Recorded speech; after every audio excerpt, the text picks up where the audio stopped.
என்னடி அழகி காலையில இந்த பக்கம் விளையாட வந்தேன். விளையாட போவோமா? எடு செருப்பா. கேட்டா கேட்டதுக்கு மட்டும் பதில் சொல்லிட்டு. நீ பதில் சொல்ற மாதிரி ஃபர்ஸ்ட் கேள்வி கேளு. உன் வீட்டு பக்கம் வந்திருந்தேன், உன்னையும் காணும் ஒப்பனையும் காணும். உனக்கு புண்ணாக்க வாங்க போயிருந்தேன். நீ கோவமா இருக்கன்னு நினைக்கிறேன், நான் அப்புறமா வரேன். நீ எப்போ வந்தாலும் நான் இப்படிதான் இருப்பேன். இப்போ எப்படினாலும் பேசிக்கோ, ஆனால் கல்யாணத்துக்கு அப்புறம் இப்படி பேசக்கூடாது, சரியா?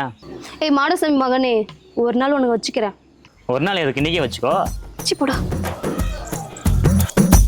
என்னடா என்னடா உன்னால தொல்லையா போச்சு, சொல்லவே இல்லையே தன்னால என்னவோ ஆச்சு, பாராமல் புலம்ப விடும் பார்த்தாலே. ஏய் இந்தாப்புல வா, மாமா கூட சொட்டாங்க விளையாடுறது. போடா எடுபட்ட போயில, வேற வேலை இல்லை. நான் தோத்துறேன்னு பயமா? நான் தோத்துடுவெல்லாம் பயப்பில்ல, நீ தோத்துடக்கூடாது தான் பயப்படுறேன். நீ தான் தைரியமான ஆளாச்சு, வா. சரி வாடா, இன்னைக்கு ஒரு கை பார்த்துறேன். ஸ்டார்ட் பண்ணலாமா? சும்மாலாம் விளையாட முடியாது, ஏதாவது பந்தயம் கட்டலாம். பந்தயமா? சரி, நீ ஜெயிச்சா நான் உனக்கு தாலி கட்டுறேன், நான் ஜெயிச்சா உனக்கு நான் தாலி கட்டுறேன். ரெண்டும் ஒன்று தாண்டா வெண்ண. பரவாயில்ல, விளையாடலாம் வா. ஜெயிச்சிட்டாலே அச்சோ கொடுக்குதுடா. தோத்துட்டா கொடுப்பேன் நான். ஜெயிச்சிட்டேன், தாலி கட்டவா? போடா, அதெல்லாம் முடியாது. அப்போ மொத்தமாவது கொடு. மொத்தம் என்ன? ஆமா, கொடுத்துட்டா போச்சு. கண்ணு முடிக்கும். ஓகே. போடா.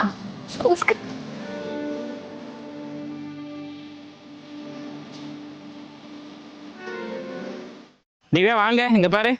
ஐய் என்னம்மா இவ்வளவு பெரிய மீன்?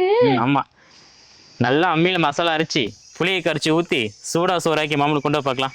இன்னைக்கு பாருங்க, இந்த மீன் என் மாமா நாக்குல நாட்டியம் ஆட போகுது.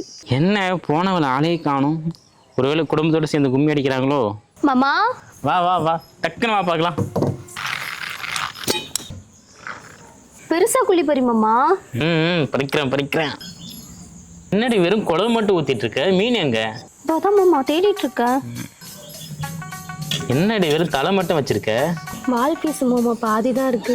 தலைவால் மட்டும் இருக்கு, மற்ற பீஸ்லாம் எங்க? இல்ல மாமா, டேஸ்ட் பார்க்க ஒரே ஒரு பீஸ் எடுத்து சாப்பிட்டேனா, அப்புறம் என்ன மாதிரி இந்த வீட்டில் எல்லாருமே டேஸ்ட் பார்த்தாங்க மாமா. என் மாமா நாக்குல நாட்டியம் ஆட போகுது. அப்பவே நினைச்சேன், நாக்குல நாட்டியம் ஆடுன்னு சொன்னியே, நல்லா அடிச்சு போ. சரி, குழம்பு சூடா இருக்கு, சோரியம் இவ்வளச்சிலன்னு இருக்கு.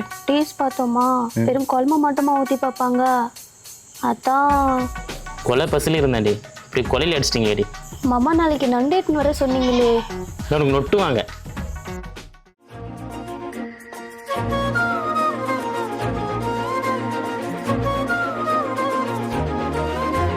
டேய் நீ என்னடா சாமியை கும்பிடாம இருக்க? டேய் நான் மதுரை மீனாட்சியவே நேரில் பார்த்துட்டேன், அப்புறம் நான் எதுக்குலாம் சாமி கும்பிட்டேன்? நீ லவ்ஸ் பண்றதே என்னை கூப்பிட்டு வந்திருக்கியாடா? எனக்கு சாமி கும்பிட்ற மூடே போச்சு. போடா.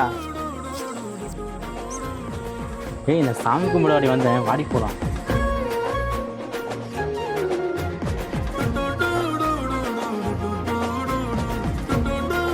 இந்த மாமா சாமி தான் கும்பிடல, இந்த எப்படியாவது வச்சுக்கோ. எதுக்கு மாமா அரை சொன்ன? நான் உனக்கு ஒன்று வாங்கிட்டு வந்திருக்கேன். என்னது? கண்ணம் போட்டு தரேன்.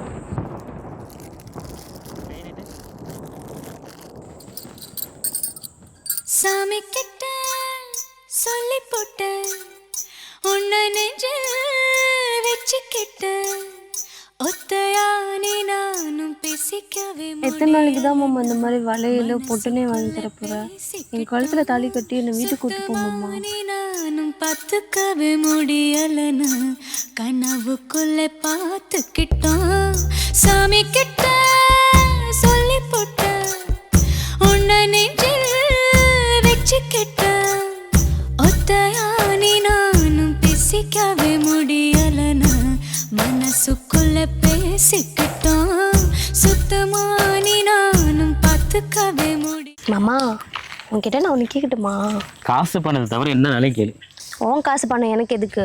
நீ வேணா ஊன்னு சொல்லு, நான் வேலைக்கு போய் சம்பாதிச்சு காசு பண்ண தரேன். அடேப்பா பணக்காரி, வந்த விஷயம் என்னன்னு சொல்லு, சும்மா வள பேசாது. உனக்கு சமைக்க தெரியுமா? எது சமைக்க தெரியுமாவா? மெட்ராஸ்லேருந்து கேட்டு போறேன் சமையலை பற்றி. அப்பாடா நல்லதான் போச்சு. ஏன் என்னாச்சு? இல்லை மாமா, மாதத்தில் 3 நாள் நான் வீட்டுக்கு வெளியே தான் இருப்பேன், என்னால் சமைக்கலாம் முடியாது. அதுவும் இல்லாமல் புருஷங்க எல்லாம் சமைச்சு பொண்டாட்டி சாப்பாடுலாம் பொண்ணுக்கு கிடைச்ச வாரம். வரேன்தான், ஆனால் எனக்கு சமைக்க தெரியாதே. வாக்குப்பட கிடைச்சா